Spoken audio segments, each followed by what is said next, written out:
she takes the name literally. So she's augmented her shell with an outer shell that's got some flame situations going on.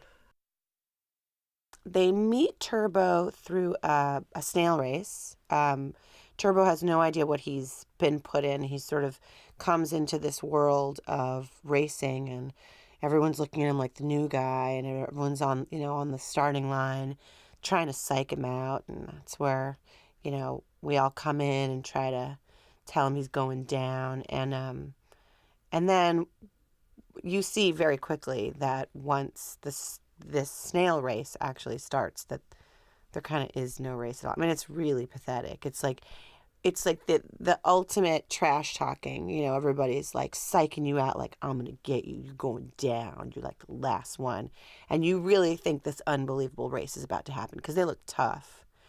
Only to find that the race starts, and I like the shot from the human level. You barely see any movement at all. It's really pathetic.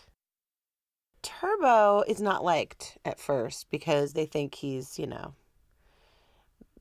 not cool enough. Obviously, he doesn't have anything flashy going on, and obviously he has no smooth way of talking. There's nothing about Turbo that's very smooth. So it isn't until they actually get away from the humans and take him outside and show him their race, where they try to get up to the sign, that he really is able to show that he can move and what his superpowers are.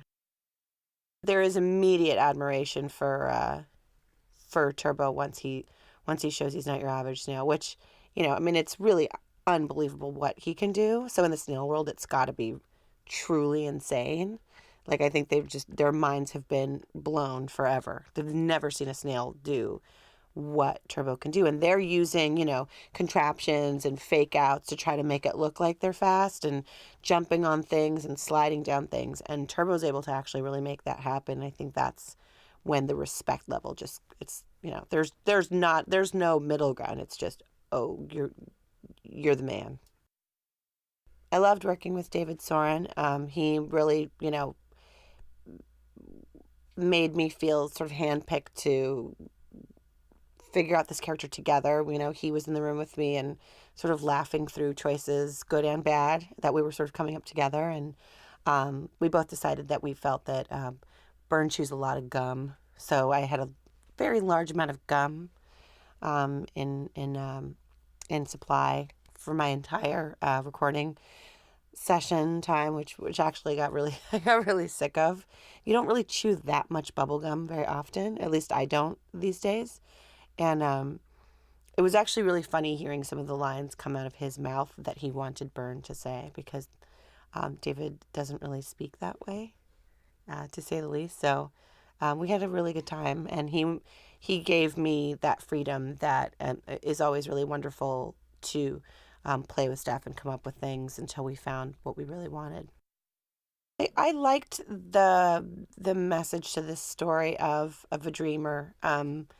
It's always sweet to see something that seems so far, out of reach, realized for a character, and even in this enormous, contrast of worlds of a snail's world with a competitive auto racing, literally with the Indy 500. I mean, there are no two greater differences in that somehow managed to come together in this way that makes a kid feel like, this is all he wants and this is what he dreams of, and he's studied this, and he has his hero that, personifies this thing for him, and he really believes in himself.